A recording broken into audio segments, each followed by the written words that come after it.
Hey guys, and welcome. In this video, since school is about to get started, I decided we should start with a college student from a city out in California. A 20-year-old college student named Alycia Yoeman, also known as Allie, had been reported missing on April 1st, 2017.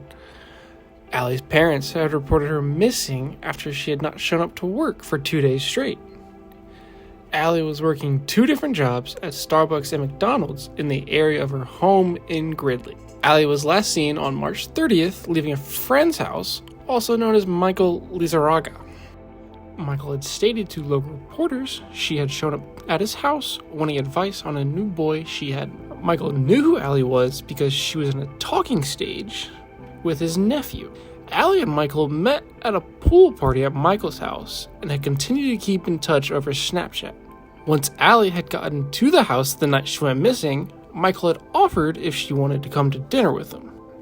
After the dinner, Allie had asked if she could come back to Michael's house to drink some, and that she had a bottle of wine. She had left Michael's house after drinking to drive back to her house in Gridley. Michael had lived in a little south of Gridley in Yuba City, which is also where she went to college. After she left Michael's house is where things started a little mysterious on what happened. On her way back to her parents' house in Gridley, her truck was seen going down a small dirt road near the Feather River, which was blocked off. To get there, she had to go in the dirt around the gate.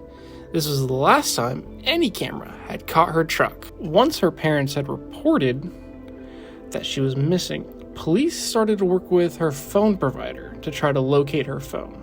The phone had pinged in a field near a Walmart a little south of Michael's house. Police went to search the area, but there was no phone to be found. On April 3rd, Allie's truck had been found near the middle of a drive from Yuba to Gridley in the Live Oak area. Reports said there was no sign of foul play at the truck, nor was there any sign of Allie. After this discovery, they believed Allie had been kidnapped, but at the time there was no ransom demands that had been made to the family that we know of. There were many different searches being conducted throughout this area, but unfortunately, there was no luck. They even had the FBI involved. That's how serious this was starting to get.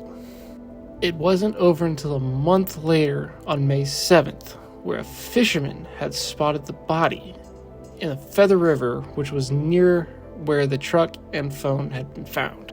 Her body was spotted in this river by the main road, which is a little bit west of where her truck was spotted going down the dirt road.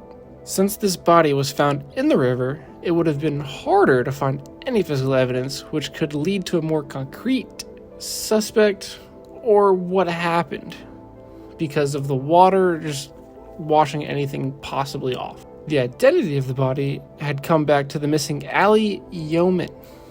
The cause of death in this case was released about a week later, which came back to be death by drowning. But investigators to this day still do not know what caused the drowning. Throughout this case, many people had accused Michael, making him the main suspect.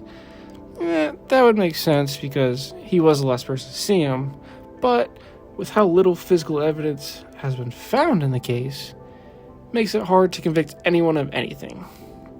Plus, with the body being in the river for presumably over a month, any possibility of physical evidence being found became near impossible. It was over a year and a half since Allie's body had been found, and there was an arrest made in the case.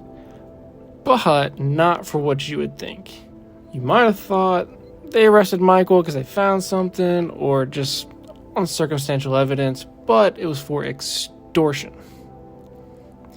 A woman by the name of Rosari Young had been arrested for telling Allie's parents she knew where Allie was located and threatened to harm her if she was not paid. This was actually not the first time Young had done this. She had previously done the same thing to another missing girl by the name of Alycia Stein back in 2016. As of today, Stein is still missing.